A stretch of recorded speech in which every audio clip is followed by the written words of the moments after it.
Hello everybody, Don't Cliché here, and welcome to another episode of Don't Watch Disney Movie Reviews. How about we just skip the prologue and get right to the review? Released on July 1st, 1970, the movie is... The Boatniks. The film starts with some Coast Guards led by Lieutenant Jordan, played by the late Joey Foreman, saving some people on a boat. Could you give us some room, fellas? Easy now. Watch it. There's a step. Watch your step now. Up. Easy. There we are. Carlotti, clear off that table. Full speed ahead, Walsh. Careful, dear. Careful. Don't worry, little mother. I'm right here by your side.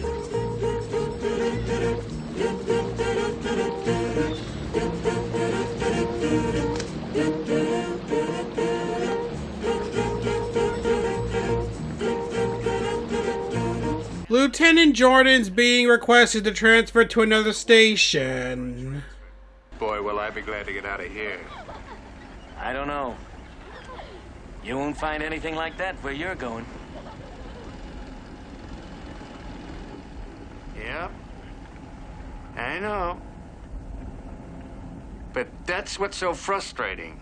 You're too worn out at the end of the day to do anything about it. Well, good work, Lieutenant. Thank you, sir. I certainly hate to lose you. Good midwife is hard to find. Well, sir, I hate to go. If there were any way at all of calling back that transfer, I would. But the new man's on his way, so I guess it's too late. Don't snore me, Lieutenant. Volunteering for 2 years iceberg duty is taking the coward's way out. Well, sir, I thought I needed a change. Well, I think I have the right replacement in Ensign Garland. I served with his father, Admiral Garland. Meanwhile, Ensign Tom Garland, played by the late Robert Morse, is pulled over by a cop. I've got my license right here, officer. I'd like to congratulate you, Ensign, for setting a new state record for moving violations in a quarter-mile stretch. Officer, could you tell me about it while you're writing the ticket? Cutting illegally from lane to lane, using the shoulder of the roadway for passing, exceeding the speed limit at an off-ramp, Officer, and... you're not writing. What's the big hurry? Well, I'm reporting to my new station, and I'm terribly late. On the officer's radio, we hear that there are some jewel robbers on the loose. We then see the three robbers, Harry Simmons, Max, and Charlie, played by the late Phil Silvers, Norman Fell, and Mickey Shaughnessy, respectively, and they're on their way to Mexico. Fill her up. I'm hungry. I'm gonna get an ice cream bar. Look, Harry, look. The highway's crawling with cops. Stop trembling. Will you stop trembling? Of course the highway's crawling with cops. They're busy protecting law-abiding citizens like us. Charlie tries to get a fudgesicle from a vending machine, but it's not working, so he opens it and takes a fudgesicle. Charlie! Are you out of your mind? Well, I put my money in. I didn't get my fudgesicle. All right, move it, move it. The three men get back on the road, and at a stoplight, Tom crashes into the back of their car.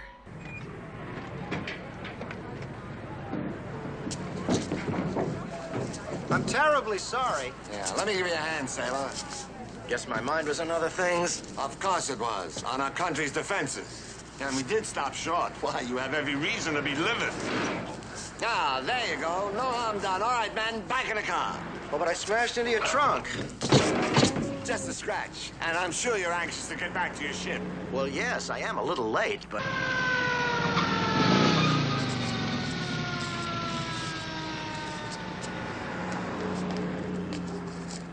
You again, Ensign? I'm afraid I hit the back of their car, officer. Nothing serious, officer. I'm sure we can settle it between ourselves. Good, I'll get rid of this crowd. Yeah, I wish you would. They're in an ugly mood. All right, let's break it up, everybody. Load up, get in the car, let's get it out of here. After avoiding people seeing what's in the back of their car, the three men continue to Mexico. Tom then arrives at the station as Lieutenant Jordan's replacement.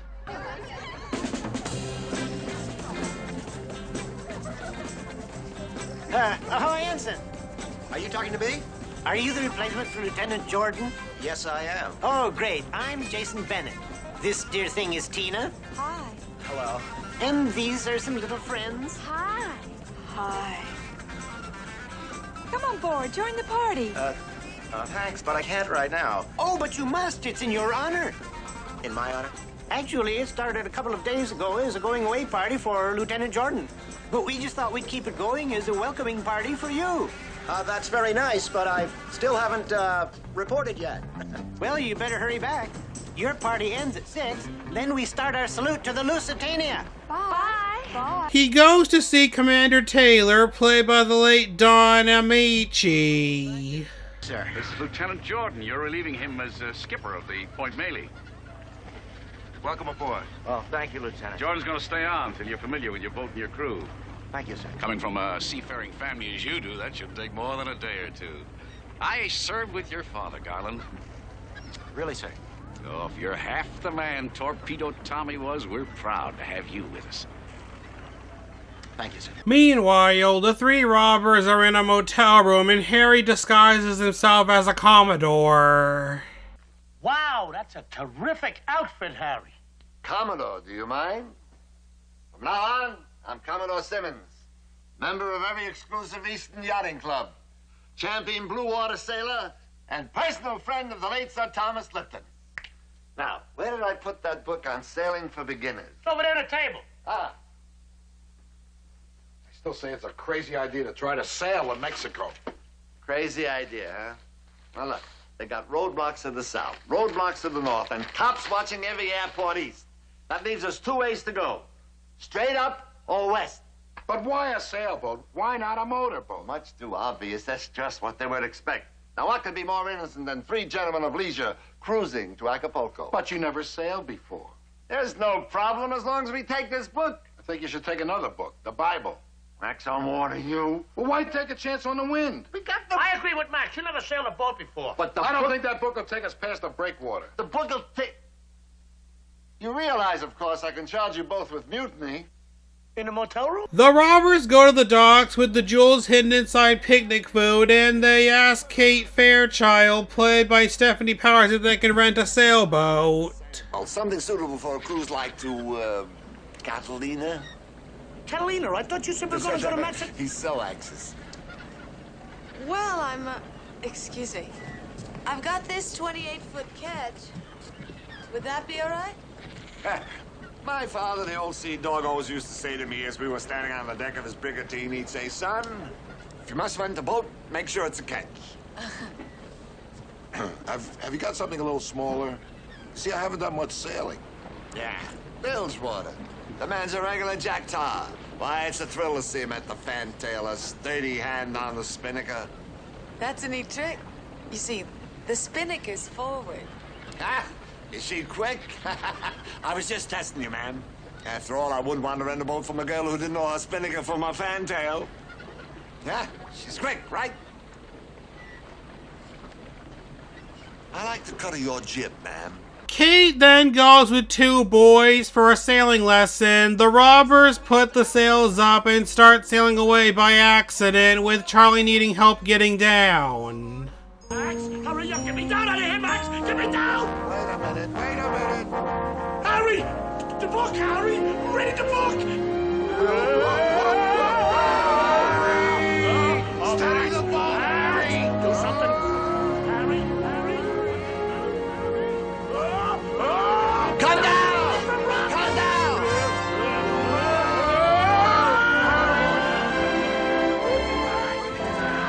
Do something. Harry, I'm gonna drown. I can't swim, Harry. Thanks, Max. Don't mention it. After that, the robbers sail to Mexico. Meanwhile, Kate and the boys see 2 boats stuck between some rocks, one of them being a Coast Guard boat that was trying to save the other boat. Why don't we tack over there? Look out, it's come about. Ahoy there! Need any help? No, this is just a drill. What kind of drill? Running aground on the rocks drill. Throw us a line and we'll give you a tow. Don't bother. Oh, it's no bother. As a matter of fact, I insist. Meanwhile, the three robbers end up right back at the docks, and Kate and the boys return with the other two boats. Commander Taylor then talks to Tom about not needing to save rescue boats. Yes, sir. Tomorrow, Mr. Jordan leaves, and the Point Melee is yours. My advice to you is shape up. Shape up. Yes, sir. Dismissed. Garland, if your father handled a boat the way you do, we'd all be speaking Japanese. Japanese. At a restaurant, Tom thanks Kate for rescuing him, and then they dine together. You can't be serious. No other explanation.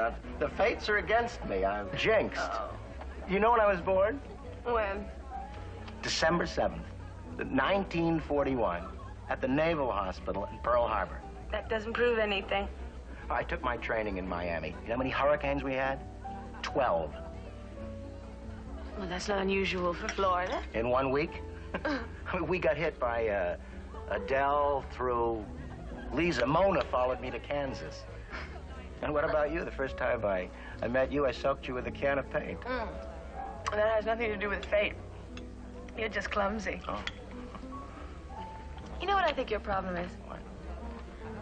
I think maybe you just try a little too hard to live up to your father's reputation. The robbers continue on their way to Mexico, but they end up in some fog. But there's a whole chapter on insubordination. Harry, maybe we ought to stop here for a while till the fog lifts. Todd, it's just what we needed. It's the perfect cover. But how do you know if you're going in the right direction? You ever heard of dead reckoning? Have you? Have you? Is that what you're doing, Harry? Of course.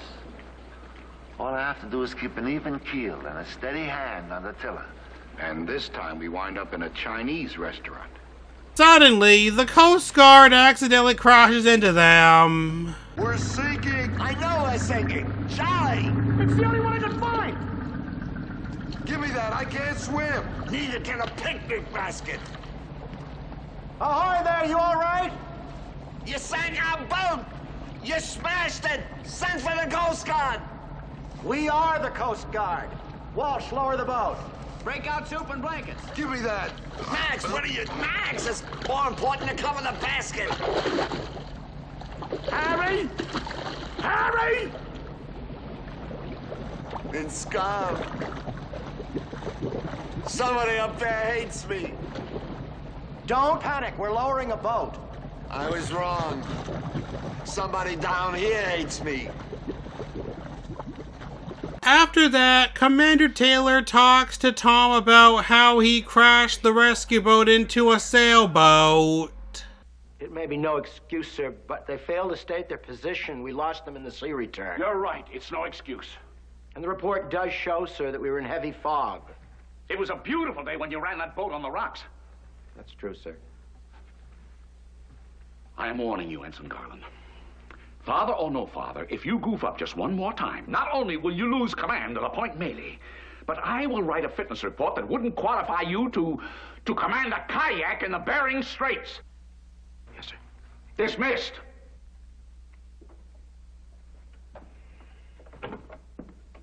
Later, the robbers try to get the basket back by fishing for it.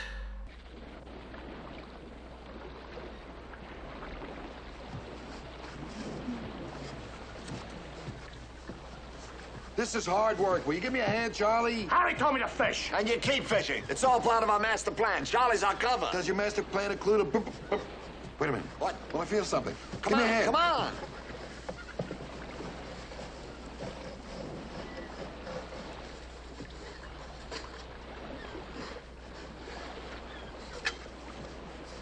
Well, that's just what we needed. An out-of-tune guitar. Keep grappling. Charlie then catches what seems to be a big fish, and it starts pulling their boat backwards. They then get chased by the Coast Guard. Let him go! Let him go! Throttle down that motor! We can't! Throttle down that motor! That's an order!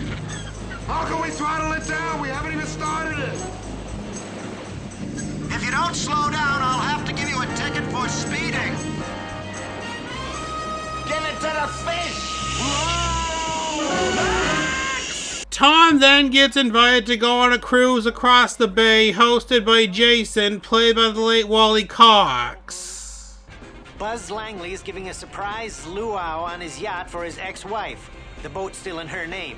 I'll have to pass. Try me next year. Well, in case you change your mind, what size do you take in a grass skirt? Tom then talks to Kate about the cruise, and she shows him a picture in a newspaper of the three robbers who caught a huge fish. Don't you notice anything strange about that photograph? Outside of the fact that it's not my good side, no. I mean, you don't think it's odd that you're the only one anybody can recognize? Every photographer loves a pretty face. Tom, I don't think those men wanted to have their photographs taken. With a fish like that? Come on, Kate. Well, I think they're phonies. And I think you're being overly suspicious. Oh. Well, you may be right, I suppose. It's perfectly natural for three men to catch a record 565-pound sea bass and not want to have their photograph taken.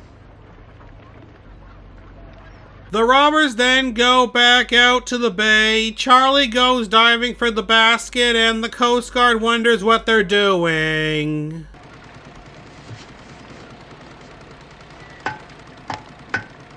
All set, Charlie? Harry, I don't think this is gonna work. Of course it's gonna work.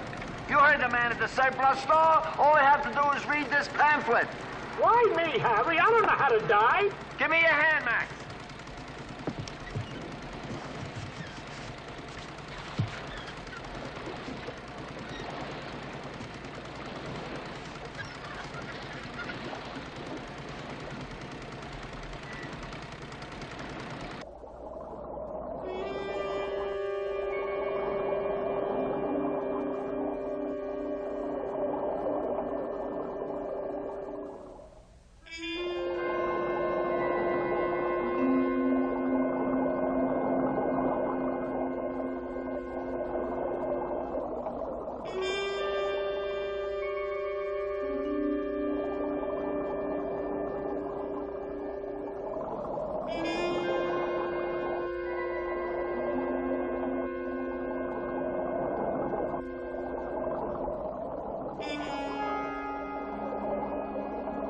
Harry and Max see the Coast Guard boat and they pretend to fish. But for heaven's sakes, don't catch anything. Now they want us to think they're fishing. Any sign of the guy in the diving suit? No. Keep heading for them. Casually? Just steer. Harry and Max then see a shark. A shark! Will you be quiet? Any sudden noise and he might attack the boat? No, Charlie. You could eat him, the wetsuit, snorkel, the picnic basket, everything. Here, take this.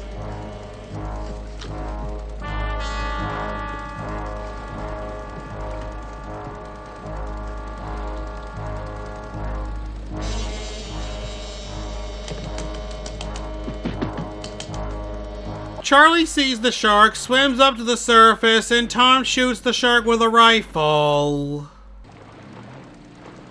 Charlie, you're all right.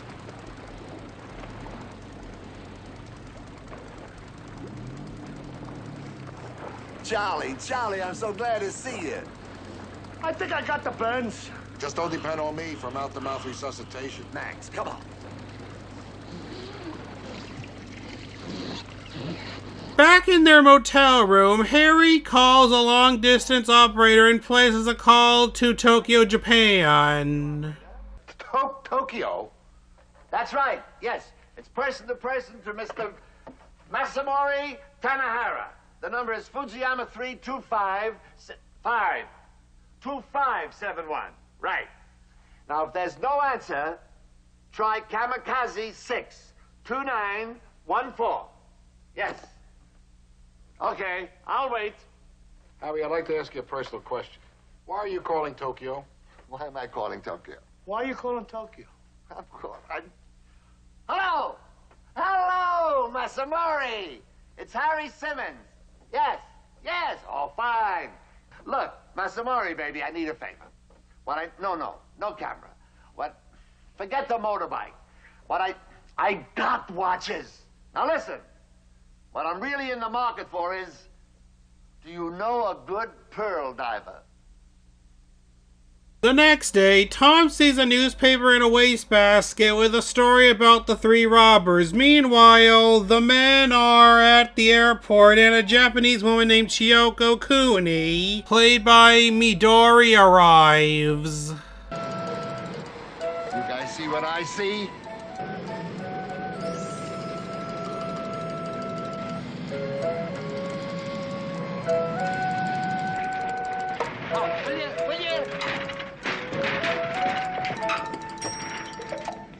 Excuse me, miss. Are you the one? Are you the one that was? What's that? What's it? Hey, it's for me. My name is Chiyoko Kuni. I am pearl diver sent by Honorable Masamori Tanahara. Yeah, okay. Very honored to make your honorable acquaintance. Me, Honorable Harry Simmons. What a beautiful chick. Too bad they couldn't send somebody who could speak English. In our line of work, it's always good to do business with someone who can't talk. Come on, you come. You come, he, Max. I'm Charlie. Yeah, I'll tell her. Charlie, Max, Harry. Tom arrives at the motel and asks the man at the desk if Commodore Simmons is there. Room 706. I was just wondering if that was the same Commodore Simmons that I knew in Charleston. No, this gentleman came from Kansas. Leavenworth, I believe. Oh, yes. He told me that's his winter home. When did he arrive? Last Tuesday. Checks out. The three men and Chiyoko go out to the bay with Tom and Kate spying on them, and Chiyoko finds the basket. She's been down there a long time. Maybe she was attacked by a shark. With that body, she could be attacked by a shark, scuba diver, or submarine captain, offshore oil. There she is! She did it! Got the basket. Hi! See that? She understood every word I said. Fire, baby, sweetheart! She's coming back. Hold on to the basket.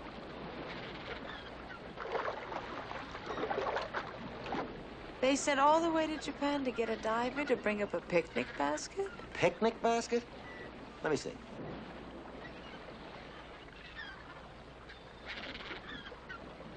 Picnic basket. That night, Tom and Kate arrive at the motel and Tom goes to see what's really in the basket. Meanwhile, the robbers decide to give Chiyoko a bonus. How much you figure, Harry? Well, if I give her $100, she'll be bound to Buddha for a year. Tom then looks through the window of somebody else's room and the police are called because the people in the room think he's a peeping Tom. Then in Commander Taylor's office, Tom tells him that he believes that Commodore Simmons is a jewel thief. I would stake my entire reputation on it. Let me put it another way. At the motel, Harry calls Trans-Mexican Airlines and Pepe Gilando, played by the late Vito Scotti, answers. Yes, we are in the charter business. Oh, but I'm sorry, you call it very bad time. Well, because we got 2 planes on lease to Honduras Air Force, and the other 2 planes are on lease to El Salvador. That's all? Nothing else? Hey, senor, I'm sorry. There's nothing left, except a seaplane. A seaplane? Seaplane? That lands on water. Well, that's perfect. Balboa. That's in California. That's right. Now, look, could you be up here, say, by 2? Great. Now, look, landed 3 miles offshore, due west. Hold on. You better make that 3 miles and 10 yards, just to play it safe. Mm-hmm. Sí, Commodore. 2 o'clock, eh? 2, eh? Okay. Adios. Adios. Hey! Niños! Everybody out! We got a job! The robbers head to the docks, and as they get into their boat, Tom tries to help Harry with the basket, and then all the food comes out. Then a pelican takes a pickle, and inside it is a necklace, and Tom goes after them in a speedboat. Slow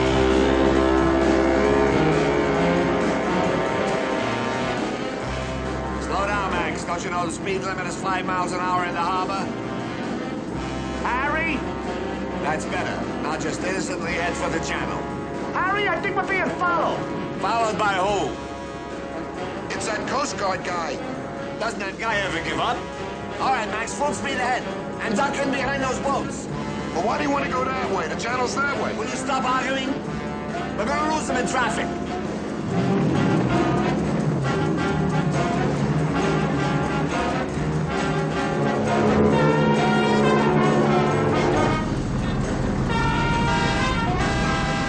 Will you get out of the way?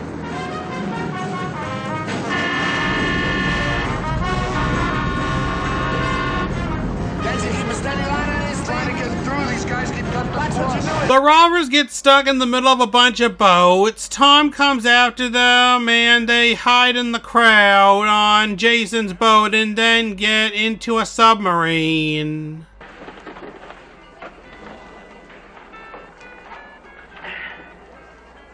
Oh, no!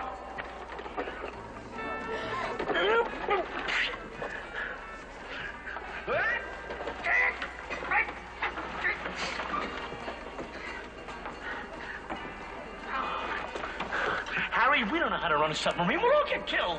Don't try better. What? I'm sorry. Find it tough to speak English in a U-boat. Come on, get this thing going. I'm trying to figure out how.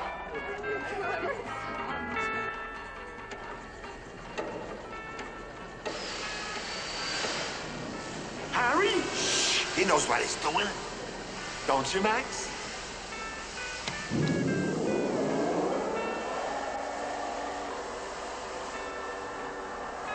We're underway. Better close your hatch, Harry. Yeah. Stop! I order you to stop! Why? What'd I do?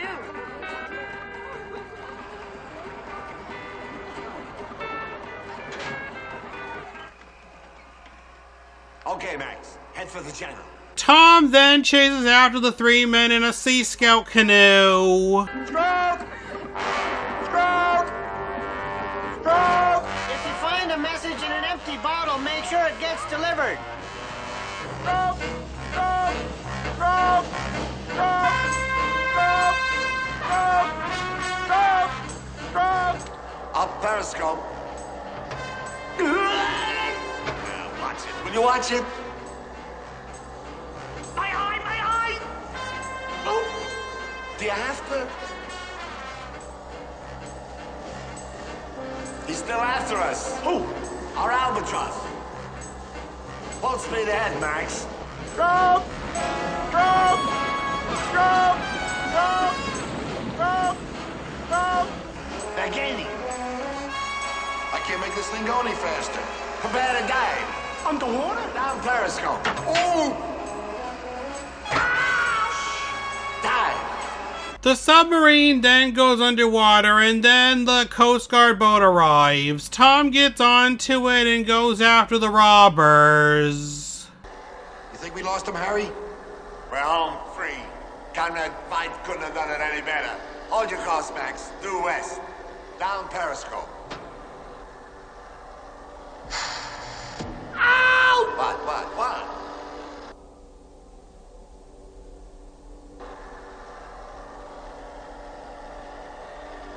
Hey, Harry! They got torpedo tubes and everything. That's for spear fishing. Yeah? You know what, Harry? I'm starting to like this little sub. After we cut up the loot, I think I'll buy one all for myself. You'll have to get a much bigger bathtub. The sonar starts pinging. Sounds like there's something wrong with our plumbing. That's sonar. Harry, shh.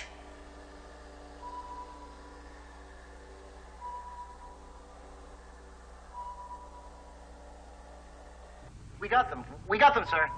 Range 200 yards.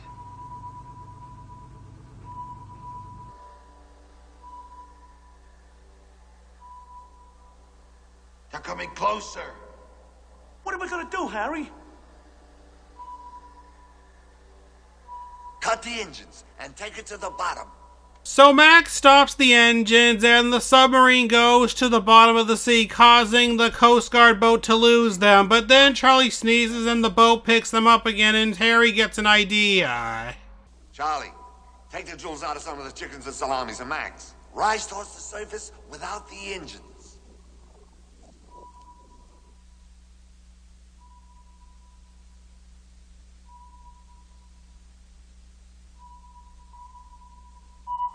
The signal's getting stronger, sir. We're almost on top of them.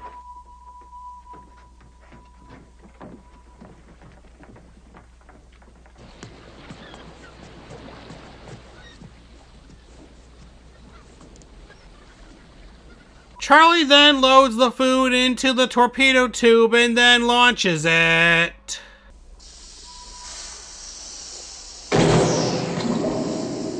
Quiet! Sir?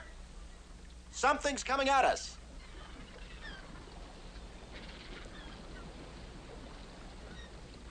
Looks like a small torpedo. If it is, it's the first kosher torpedo I have ever seen. It's a Salami.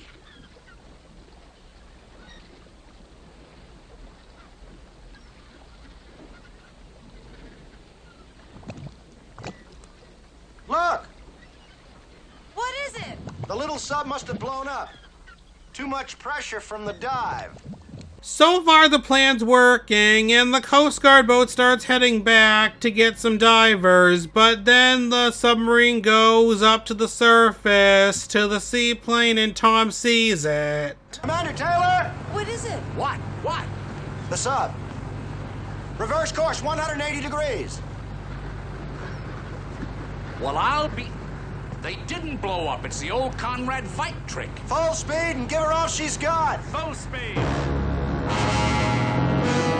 The robbers arrive at the plane, get into it, and the driver turns and goes in the direction of the Coast Guard boat. But they have too much weight, and Harry accidentally throws the basket overboard, which the Coast Guard boat finds.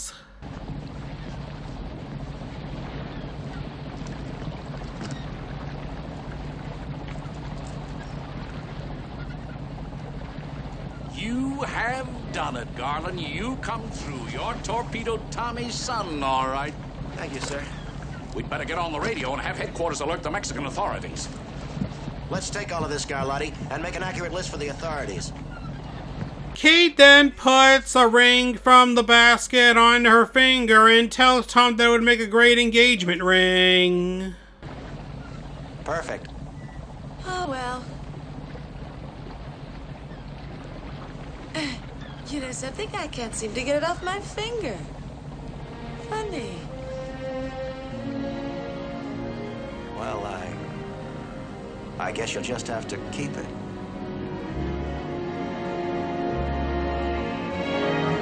And that was the Boatniks. What are my thoughts on it? It's pretty good.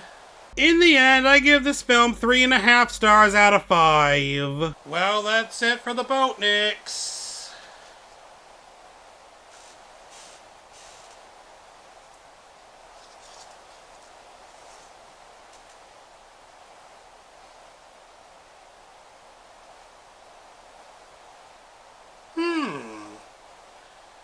Be sure to join next week when I'll be reviewing the first feature-length Disney film to be distributed by Buena Vista Distribution. And if you enjoyed this video, then please tell your friends about me, leave some questions in the comments below, subscribe, and hit that like button.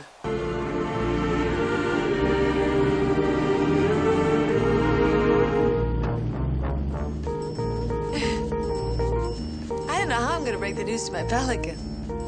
That's his problem. I don't want to lose the girl who'll help me break my jinx.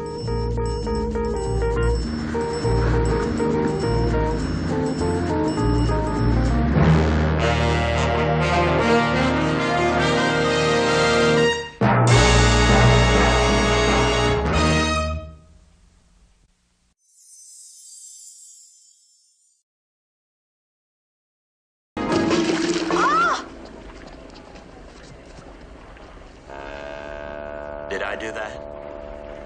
I'm terribly sorry.